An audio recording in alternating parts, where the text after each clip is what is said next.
લક્ષ્ય ન્યૂઝ, એક નજર, એક લક્ષ્ય. કલોલમાં જિલ્લા પંચાયતની બેઠકો માટે ભાજપનું ભવ્ય શક્તિ પ્રદર્શન.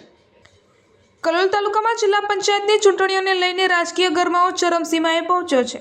આજે સાંતેજ, મોટી ભોયણ સહિતની મહત્વની બેઠકો પર ભારતીય જનતા પાર્ટીના ઉમેદવારોએ ભવ્ય રેલી અને શક્તિ પ્રદર્શન સાથે પોતાના ઉમેદવારી ફોર્મ ભર્યા હતા.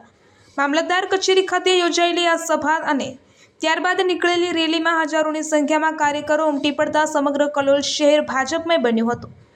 ગામડાઓમાંથી જનમેદની ઉમટી.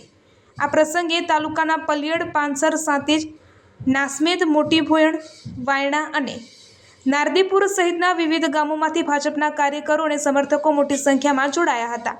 ઢોલ, નગારા અને વિજયના નારાઓ સાથે વાતાવરણ ગુંજી ઉઠ્યું હતું. ભાજપના નેતાઓએ આ તકે વિશ્વાસ વ્યક્ત કર્યો હતો કે વિકાસના કામો અને પ્રજાના સમર્થનથી તમામ બેઠકો પર ભાજપ વિજય થશે. પ્રાંત અધિકારી સમક્ષ ફોર્મ રજૂ કર્યા. સભા પૂર્ણ થયા બાદ ઉમેદવારો રેલી સ્વરૂપે કલોલ પ્રાંત કચેરી ખાતે પહોંચ્યા હતા, જ્યાં કલોલના ધારાસભ્ય બકાજી ઠાકોર તેમજ ભાજપ સંગઠનના અગ્રણીઓની હાજરીમાં કલોલના પ્રાંત ઓફિસર મયંક પટેલને જિલ્લા પંચાયતના તમામ ઉમેદવારોએ વિધિવત રીતે પોતાના ફોર્મ સુપરત કર્યા હતા. ચુસ્ત પોલીસ બંદોબસ્ત. સમગ્ર કાર્યક્રમ દરમિયાન કોઈ અનિચ્છનીય બનાવ ન બને અને કાયદો વ્યવસ્થા જળવાય તે માટે પોલીસ તંત્ર દ્વારા ચુસ્ત પોલીસ બંદોબસ્ત ગોઠવવામાં આવ્યો હતો. ભાજપના શક્તિ પ્રદર્શનને જોતા આગામી દિવસોમાં રાજકીય ગરમાવો વધુ તેજ બનવાના સંકેતો મળી રહ્યા છે.